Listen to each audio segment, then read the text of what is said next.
Hi there, this is Fixed It. I'm doing some woodworking jobs during the lockdown. I just built a large wooden bench, but in the process I've destroyed several tape measures, so in fact I should say they destroyed themselves. This one, the catch broke off, so you can see that it's wearing out and you can hardly read the numbers. And on this one, even though I've got a bit of tape on it, it's actually torn on the metal, which is really annoying. So I've been online looking for some new ones. I spotted this one, the TACKLIFE MD201, which is actually a digital tape measure. It was only slightly more expensive than the standard tape measures. So we'll do the unboxing. So you get a warranty card. There's a nice user manual which gives the details in various languages of how to use the tape measure.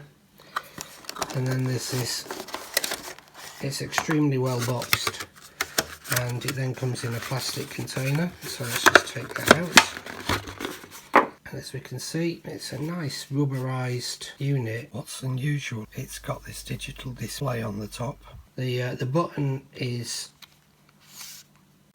in there, so it automatically locks out, and then you have to press it to lock in, which is absolutely fabulous for what I want. And as I say, it's digital, so if you turn it on you can see that it's got a really bright white display, which is great.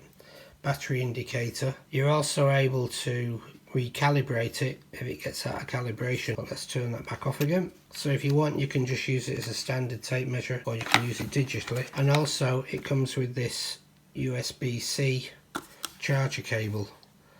As I say, it really feels a nice weight, decent in the hand, and what I need to do is to continue this by actually giving it a try and seeing how accurate it is.